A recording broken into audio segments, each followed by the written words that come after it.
Did you know that Columbus never discovered North America, and he never claimed that he had?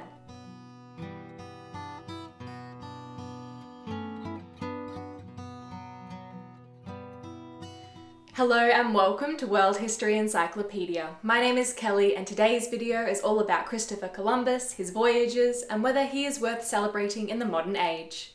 Don't forget the easiest way to support us is by giving this video a thumbs up, subscribing to our channel, and hitting that bell icon for notifications so you don't miss out on any new uploads.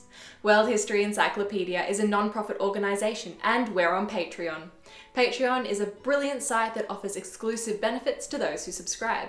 Your support helps us create videos twice a week, so make sure to check it out via the pop-up in the top corner of the screen or via the Patreon link down below.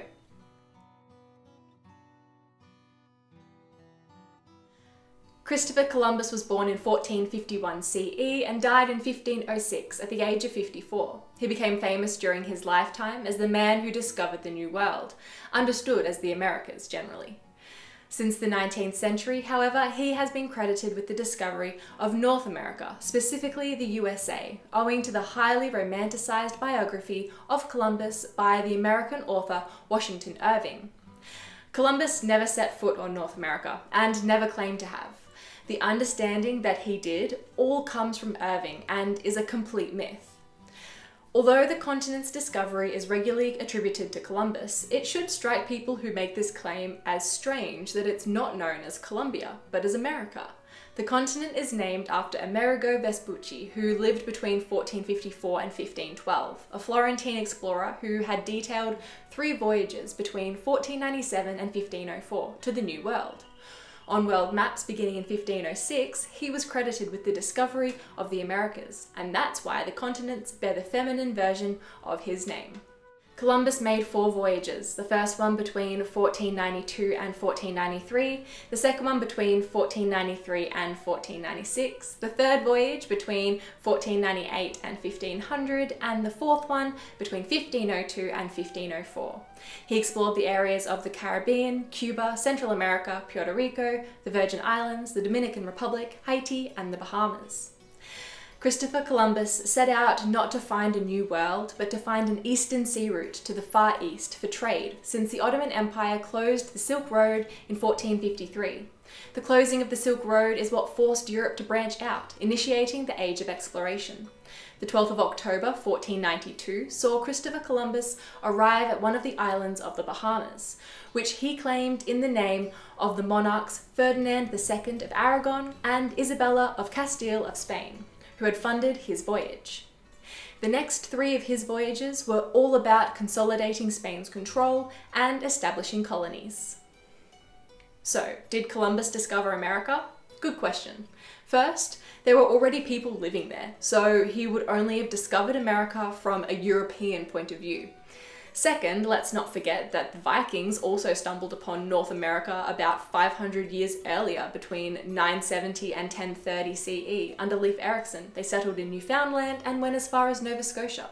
So Columbus wasn't even the first European to set foot in the Americas. What we can say though is that after his voyage, Europe took a great interest in the Americas, and the so-called Columbian Exchange was established, which refers to the transmission of populations, food, crops, goods, ideas, and also diseases between the Old World and the New World. After Columbus, both the Old World and the New World went through significant changes, which were largely detrimental to the indigenous peoples of the Americas and beneficial for the European powers.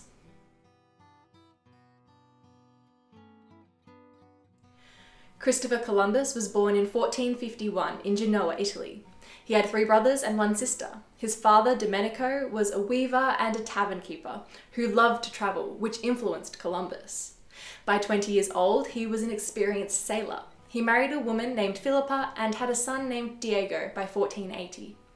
The closure of the Silk Road by the Ottoman Empire in 1453 meant that the Europeans could no longer trade as easily with the Middle East, India, and China. Columbus was well educated and he understood that the Earth was a globe, not flat. He believed that by sailing westward, he would arrive at the east coast of China. He'd learnt Latin, Spanish, and Portuguese, so he had access to many documents and maps to help plan his voyage across the Atlantic Ocean to establish a new trade route with China. He asked the Portuguese King John II for funding, but was rejected. Then he asked the governments of Genoa and Venice, who also rejected him. He then turned to Ferdinand II and Isabella of Spain, who initially rejected him as well. But after Spanish forces conquered the last stronghold of the Moors at Granada in 1492, freeing up finances and consolidating the monarch's power, Columbus was granted 3 ships by Isabella and Ferdinand. Christian Spain's efforts to drive out the Muslim Moors is known as the Reconquista and helps explain Spain's bad behaviour in the New World. But more about that later.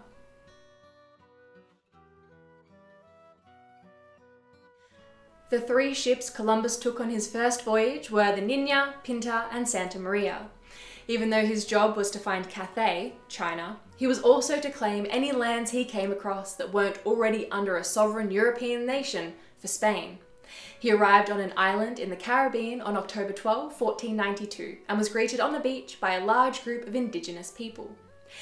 He knew it wasn't Cathay, but he thought he was close. It didn't look as though it had been claimed by a sovereign nation, so he claimed it for Spain. The indigenous people called it Guanahani, but he called it San Salvador. The natives were Arawaks, who were a friendly people. They wore small pieces of gold and were an agricultural community. Although the Arawaks probably told Columbus their name, he called them Indios, which established the use of the term Indian for the people of the region and later for North, Central, and South America. The Europeans and native islanders then exchanged gifts of friendship. He didn't spend much time there before setting off in search of Asia. He visited and explored many islands, and he founded the community/fortress La Navidad on Hispaniola, in which he stationed 39 of his men. He then headed off to Spain with a number of natives that he kidnapped, hoping these gifts to the king and queen would make up for the gold they expected that had never been found. News of his discovery spread quickly after he returned to Europe, and the people were thrilled to hear of so many future converts to Christ, another stated purpose of Columbus's voyage.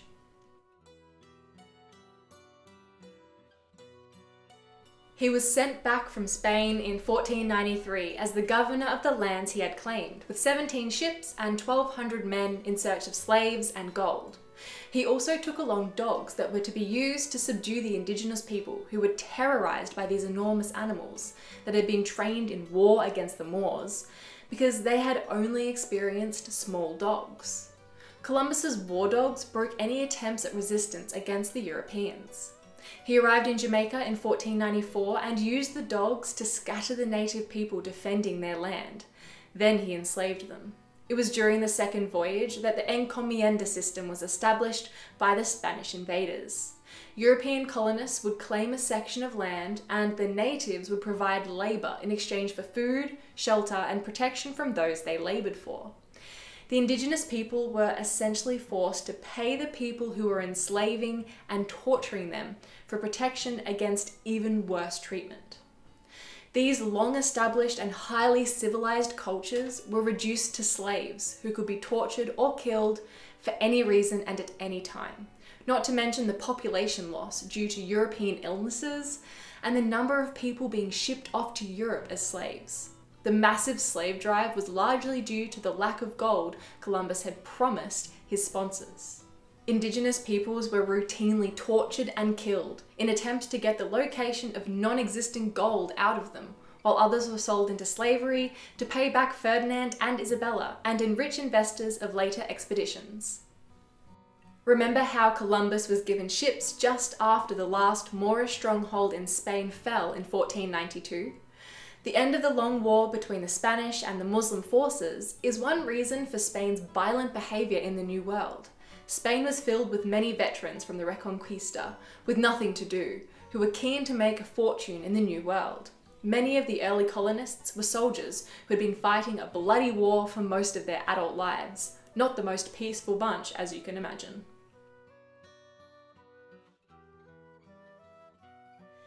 Voyage 3 spanned between 1498 and 1500, and even though the Europeans had established themselves, Columbus was still looking for that elusive Cathay. He was sure that the islands that the Spanish had colonized were just next to the Asian continent. But instead of finding Asia, he stumbled upon the modern-day regions of Central and South America. On the third voyage, he was to bring colonists, not just soldiers. So he brought women, farmers, mechanics, gardeners, and sailors. Some went to Hispaniola and some went looking for the mainland with Columbus. When Columbus returned to Hispaniola, it was chaotic. Columbus's men didn't like the way Columbus's brother, Bartholomew, who had been left in charge while Columbus was away, governed the region. Hispaniola was in a state of rebellion. Many of his men had died while Columbus was away due to starvation. Columbus gave in to the leader of the rebellion's demands and was humiliated. News of the rebellion had made its way to Spain, so the king and queen sent Francisco de Bobadilla to sort it all out. There was a mass execution of indigenous peoples underway when he arrived, so Francisco stopped it and put Columbus and his brother in chains and sent them back to Spain.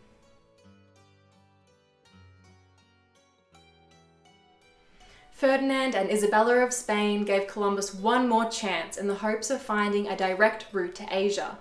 Columbus explored the island of Honduras and mapped Costa Rica, among other sites. His ship was wrecked in Jamaica after a storm, and both the natives and regional governors refused to help him or send a rescue ship. He and his men were eventually rescued after frightening the natives into assisting him by claiming that he would remove the large light from the sky if they didn't. And then he went on to accurately predict the lunar eclipse of February 29, 1504 CE. He claimed to have returned the light as promised, but the natives still hated him, so much that they refused to help, and ultimately, he was rescued largely through his own efforts. He returned to Spain where he died in May 1506 without getting a chance to enjoy the enormous mass of money he had earned from Ferdinand and Isabella.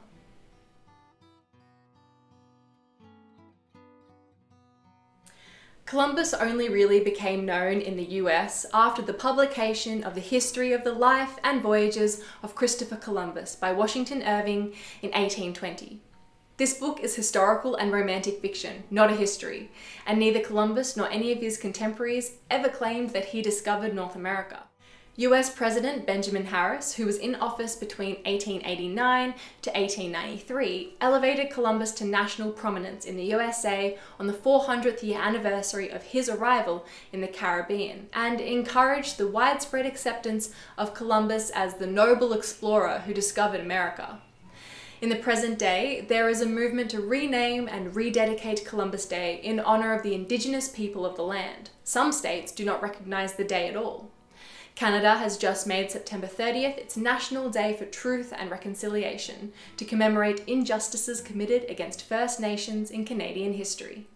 Considering both the atrocities he committed and their long-term effects and his accomplishments, do you think Columbus Day should be celebrated? Let us know what you think in the comments below. If you enjoyed this video, make sure to give it a thumbs up and subscribe to our channel so you don't miss out on our new videos every Tuesday and Friday. This video was brought to you by World History Encyclopedia. For more great articles and interactive content, head to our website via the link below. If you like my shirt, you can find this design and a bunch more in our shop at worldhistory.store, or you can find the link under our merch tab. Thank you so much for watching, and we'll see you soon with another video.